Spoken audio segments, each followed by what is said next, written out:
ఏం సాధించారు అని రవికాంత్ రెడ్డి గారు అడిగినప్పుడు నేను కూడా కొంత అధ్యయనం చేసే ప్రయత్నం చేసే వచ్చినాను. ఈ రాష్ట్ర ఏర్పాటు అనేది ఏదో ఆషామాషిగా జరిగిన పోరాటం కాదు.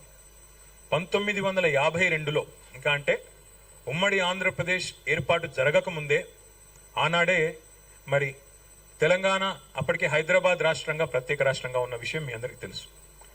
ఆ రోజుల్లోనే మరి పొరపాటున ఏమన్నా మళ్ళీ హైదరాబాద్ రాష్ట్రాన్ని ఫజల్ అలీ కమిషన్ సిఫార్సులకు వ్యతిరేకంగా విరుద్ధంగా హైదరాబాద్ రాష్ట్రాన్ని అట్లాగే ఉంచాలని చెప్పి ఫజల్ అలీ గారు చెప్పినా కూడా దీన్నేమన్నా ఇతర ప్రాంతాలతో కలుపుతారేమో ఆందోళనతో ఆ రోజే 1952లోనే గైర్ ముల్కీ ఉద్యమం జరిగింది.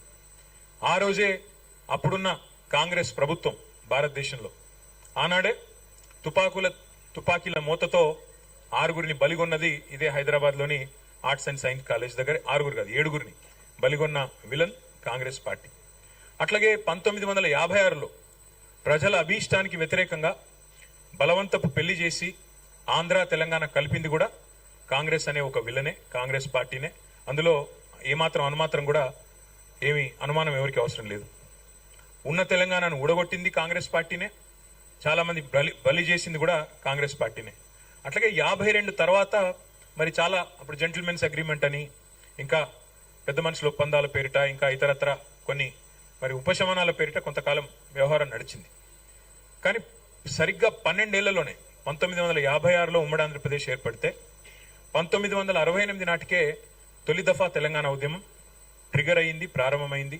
మరి ఆనాడు విద్యార్థులు ఉద్యోగులు వాళ్లే సారథులై వాళ్లే నడిపించారు తప్ప రాజకీయ నాయకత్వం అందులో మొదలు లేదు. 68 నుంచి 71 వరకు ఉద్యమం జరిగితే 370 మంది పిల్లల్ని బలిగొన్నది కాంగ్రెస్ పార్టీ. ఆ రోజున్న కాంగ్రెస్ పార్టీ కర్కశంగా 370 మంది పిల్లల మీద తుపాకుల తూటాలు జరిపి చివరికి 370 మంది చనిపోవడానికి కారణం అంటే దానికి కూడా ముమ్మాటికి కారణం కాంగ్రెస్ పార్టీని. అట్లాగే 71లో జరిగిన ఎన్నికల్లో పార్లమెంట్ ఎన్నికల్లో 14 పార్లమెంట్ స్థానాలకు కాను 11 పార్లమెంట్ స్థానాలు ఆ రోజుల్లో 11 స్థానాలు తెలంగాణ ప్రజాసమితి బ్యానర్ మీద 11 స్థానాలు ఇచ్చి ఆ పార్టీ కొత్త పార్టీకి మాకు తెలంగాణ కావాలి అని ఆకాంక్షను 52లో ఎట్లా అయితే చెప్పారో 68లో ఎట్లా అయితే చెప్పారో 71లో కూడా ప్రజలు నిర్ద్వందంగా చెప్పారు. దేశ ప్రభుత్వానికి కేంద్రంలో ఉన్న ప్రభుత్వానికి చెప్పారు, అయ్యా మా తెలంగాణ మాకు ఇవ్వండి అని చెప్తే కూడా దాని కర్కశంగా ఉద్యమాన్ని అణిచివేసింది కూడా ఆనాడు అప్పుడున్న కాంగ్రెస్ అధినాయకత్వం కాంగ్రెస్ పార్టీనే. అట్లాగే మళ్ళీ 2001లో గులాబీ జెండా ఎగిరిన తర్వాత కేసీఆర్ గారు మరి పార్టీ పెట్టిన తర్వాత టీఆర్ఎస్ అనే పార్టీ పెట్టిన తర్వాత 2004లో మా దగ్గరకు వచ్చి పొత్తు పెట్టుకొని తెలంగాణ మనోభావాలను మేము గౌరవిస్తామని చెప్పి రాష్ట్రం ఇస్తామని చెప్పి మరి ఎన్నికల ఎజెండాలో పెట్టి అట్లాగే తర్వాత కామన్ మినిమం ప్రోగ్రాంలో పెట్టి భారత రాష్ట్రపతితో చెప్పించి 10 ఏళ్ల పాటు మమ్మల్ని కాల్చుక తిన్నది తెలంగాణను. అల్టిమేట్ గా 100,000 మంది పిల్లలు ప్రాణాలు కోల్పోవడానికి కారణం ఎవరైనా ఉన్నారంటే ఖచ్చితంగా తెలంగాణ కథలో నంబర్ 1 విలన్ కాంగ్రెస్ పార్టీ. అందులో ఎవరికి ఎలాంటి అనుమానం కూడా అవసరమే లేదు.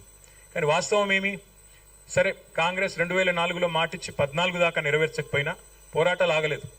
పెద్దలు కేసీఆర్ గారి నాయకత్వంలో 10 ఏళ్ల పాటు మరి 4 నుంచి 14 దాకా కొట్లాడినాం. అంతకంటే ముందు 4 ఏళ్ల పాటు కూడా పోరాటం చేసినాం. కాబట్టి ఫైనల్ గా జూన్ 2, 2014 నాడు తెలంగాణ రాష్ట్రం ఏర్పాటు జరిగింది. సరే జూన్ 2 ఎట్లా వచ్చింది అంటే దాని వెనకాల నవంబర్ 29 ఉన్నది.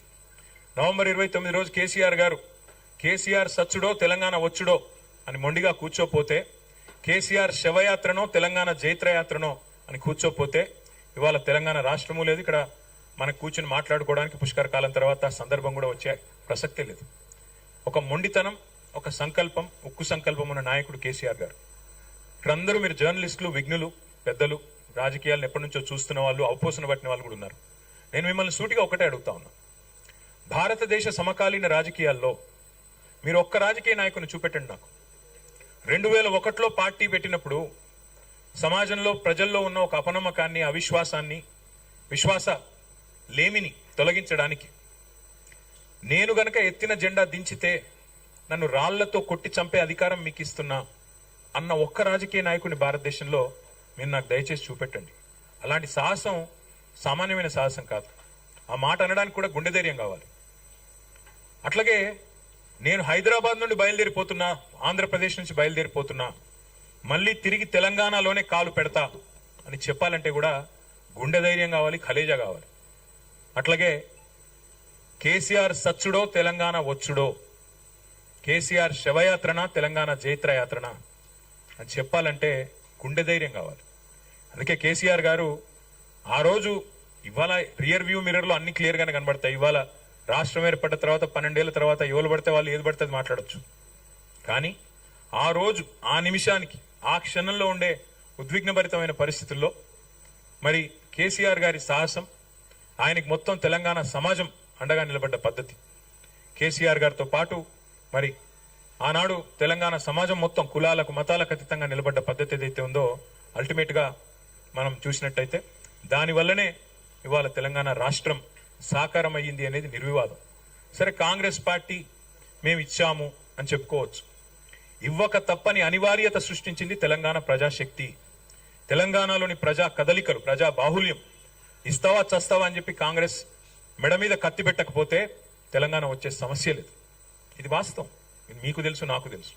కాబట్టి ఎవరు ఏమి చెప్పినా ప్రజలు మరి అల్టిమేట్ గా ఒక నిర్ణయం తీసుకున్నారు. ఏ నాయకుడి నాయకత్వంలో అయితే తెలంగాణ సాధించుకున్నామో ఆ నాయకుడి చేతుల్లోనే తెలంగాణ ఉంటే భద్రంగా ఉంటుందని చెప్పి 2014 మరి జూన్ 2 ఆ రోజు మీకు తెలుసు బ్రహ్మాండంగా కేసీఆర్ గారి నాయకత్వంలో కొత్త రాష్ట్రం ఏర్పడింది, కొత్త ప్రభుత్వం కూడా కొలువు తీరింది. మరి కొలువు తీరిన ఈ ప్రభుత్వం ఆ రోజు మేము ఒక నిర్ణయం తీసుకున్నాం.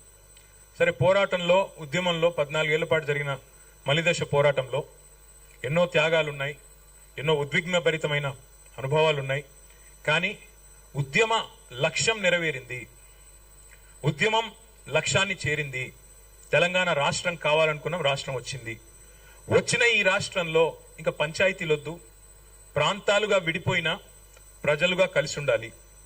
ఎందుకంటే ఎన్నో లక్షల మంది సోదరులు ఇతర రాష్ట్రాల వాళ్ళు తెలంగాణలో నివాసం ఉంటున్నారు. అది కోస్తా ఆంధ్రప్రదేశ్ కావచ్చు, రాయలసీమ కావచ్చు, కర్ణాటక కావచ్చు, తమిళనాడు కావచ్చు, కేరళ కావచ్చు, ఇంకోటి కావచ్చు, ఏ రాష్ట్రమైనా కావచ్చు.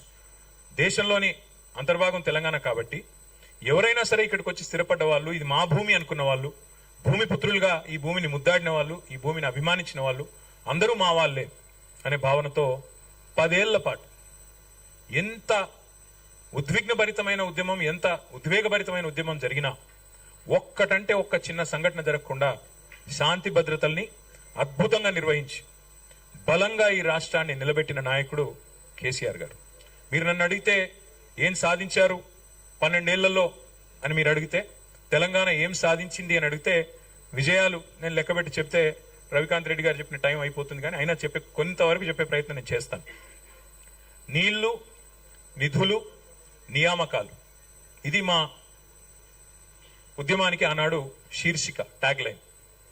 మరి ఏం సాధించారు మీరు అని అడిగితే, వలసలు, కరువులతో, నెర్రెలు బారిన నేలలతో, నెత్తురుతో తడిసిన నేలల్లో సాగునీళ్లను పారించింది బీఆర్ఎస్ ప్రభుత్వం. అన్నమో రామచంద్ర అనే రాష్ట్రాన్ని దేశానికి అన్నం పెట్టే స్థాయికి, పంజాబ్ను, హర్యానాను తలదన్ని అన్నం పెట్టే స్థాయికి తీసుకొని పోయింది కేసీఆర్ నాయకత్వం.